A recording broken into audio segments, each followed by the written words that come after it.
Bismillahirrahmanirrahim. Assalamualaikum warahmatullahi wabarakatuh. Perkenalkan, nama saya Imania Afif Fahnur, perwakilan dari kelompok 5 dari kelas PJC 03, akan mempresentasikan computational thinking. Saya di sini sebagai moderator. Adapun anggota dari kelompok 5 adalah saya Imania Afif Fahnur, 2 Mas Soipriandi, Nurhali Surut, Kristiana Febriasuti, dan Wisnus Dianugroho. Pada kesempatan kali ini, presentasi akan dimulai dari pembahasan pertama oleh Mbak Sufian. Kepada beliau dipersilakan.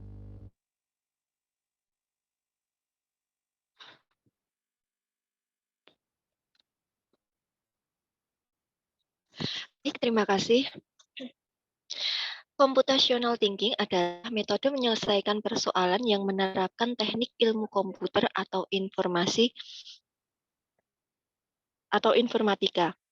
Mengimplementasikan computational thinking adalah dengan cara memahami masalah, mengumpulkan semua masalah tersebut, lalu mulai mencari solusi sesuai dengan masalahnya.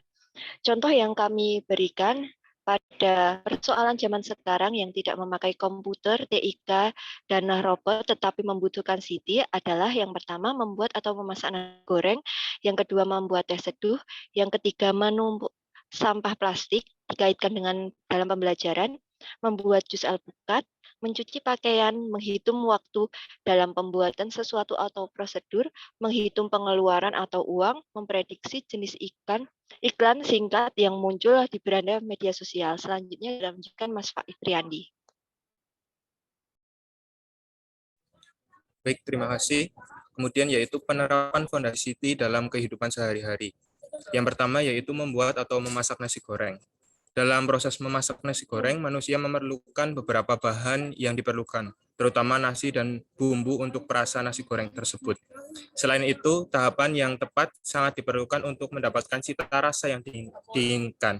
Dalam fondasi CT, masak nasi goreng, manusia membutuhkan beberapa alat seperti kompor untuk memasak, di mana kompor yang dapat menghasilkan api. Dalam proses tersebut, manusia tidak perlu susah payah dalam mengetahui mengapa api bisa keluar dari kompor dan sebagainya.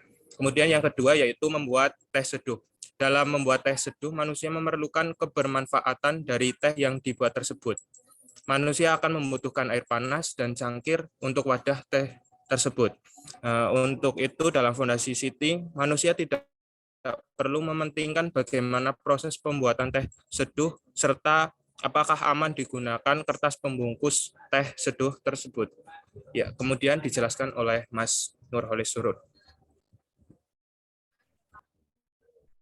Baik, terima kasih. Untuk selanjutnya, penerapan fondasi CT dalam kehidupan sehari-hari. Yang ketiga yaitu penumpukan sampah plastik. Sebagai guru dikaitkan dalam proses pembelajaran. Yang pertama, dalam tahap ini, siswa dapat mengidentifikasi masalah-masalah yang ingin dicari solusinya. Solusi pertama, misalnya dengan mencari pengganti kantong plastik dengan kemasan yang lebih ramah lingkungan, seperti kertas atau kantong plastik yang terbuat dari singkong.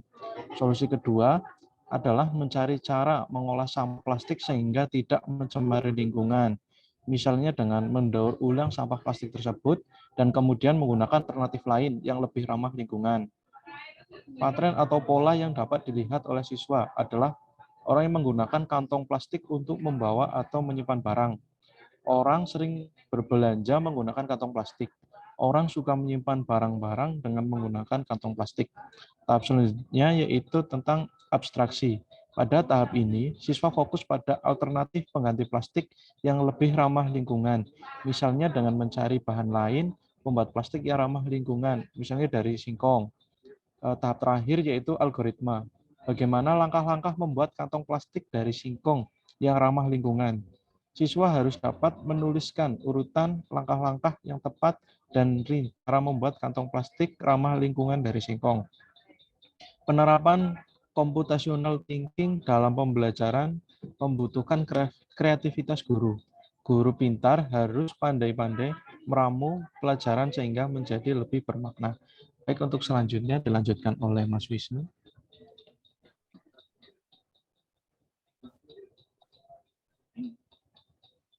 Ya, terima kasih. Selanjutnya penerapan computational thinking dalam kehidupan sehari-hari. Yang Selanjutnya yaitu membuat jus alpukat. Untuk yang pertama yaitu dekomposisi. Pada tahap awal membuat jus alpukat, itu menyiapkan langkah-langkah untuk memecahkan masalah dengan menyiapkan air, es batu, alpukat, hingga blender. Selanjutnya pengenalan pola. Pengenalan pola dengan memahami dalam jus alpukat dari memasukkan air terlebih dahulu, memisahkan daging dari kulit alpukat, memasukkan bahan menjadi satu di dalam blender, hingga menyalakan blender tersebut. Selanjutnya, yang ketiga ada abstraksi, yaitu sebuah pandangan beberapa alpukat yang dibutuhkan dalam membuat jus alpukat, yaitu memasukkan alpukat di blender atau jus, beserta air secukupnya dan nyalakan. Yang terakhir yaitu algoritma, yaitu dalam pembuatan jus alpukat ini, yaitu di mana dari orang tersebut sudah memahami polanya dari proses-proses sebelumnya, yaitu memasukkan alpukat secukupnya, air secukupnya, hingga menyalakan blender. Selanjutnya yang terakhir yaitu yang kelima, yaitu mencuci pakaian. Di mana dalam dekomposisi, pada awal ini menentukan hingga mengelompokkan pakaian berbagai jenis sendiri yang akan dicuci, menyiapkan alat cuci hingga ember, dan memahami proses pencucian. Selanjutnya, pengenalan pola. Memahami pola dalam mencuci pakaian dari memilah pakaian untuk dicuci, memperkirakan deterjen dan air yang akan dibutuhkan. Yang selanjutnya ada abstraksi. Setelah mengetahui berbagai pakaian yang kotor, akan dilanjutkan dengan memahami pakaian yang kotor dan menyatukan pakaian hingga menyucinya dan menjemurnya.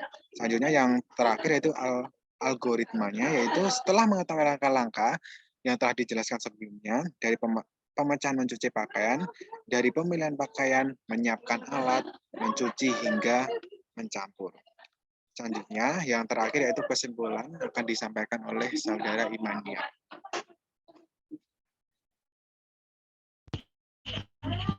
Sebelumnya terima kasih kepada teman-teman yang sudah menjelaskan pemaparan pada presentasi kali ini. Di akhir kata, sebagai kesimpulan, pada dasarnya computational thinking adalah sebuah metode menyelesaikan masalah dengan menerapkan teknik ilmu komputer, yang mana pada computational thinking ini kita diminta untuk cara berpikir untuk menyelesaikan sebuah masalah atau problem solving, bekerja dengan cara menguraikannya menjadi beberapa tahap. Yang pertama itu ada dekomposisi, pengenalan pola, abstraksi, dan algoritma. Adapun dalam mengimplementasikan computational thinking ini adalah dengan cara memahami masalah, mengumpulkan semua data, lalu mulai mencari solusi sesuai dengan masalah. Nah, berdasarkan beberapa contoh yang sudah dipaparkan di awal tadi, kelompok kami menyimpulkan bahwa ada beberapa hal yang ternyata bukan termasuk dalam suatu kegiatan yang menerapkan CT dalam kehidupannya. Yang pertama yaitu menghitung waktu dalam pembuatan sesuatu atau prosedur yang tidak bermanfaat. Yang kedua, menghitung pengeluaran atau uang. Yang ketiga, memprediksi jenis iklan singkat yang muncul di media sosial. Nah, demikianlah presentasi dari kelompok kami. Kurang lebihnya mohon maaf. Wassalamualaikum warahmatullahi wabarakatuh.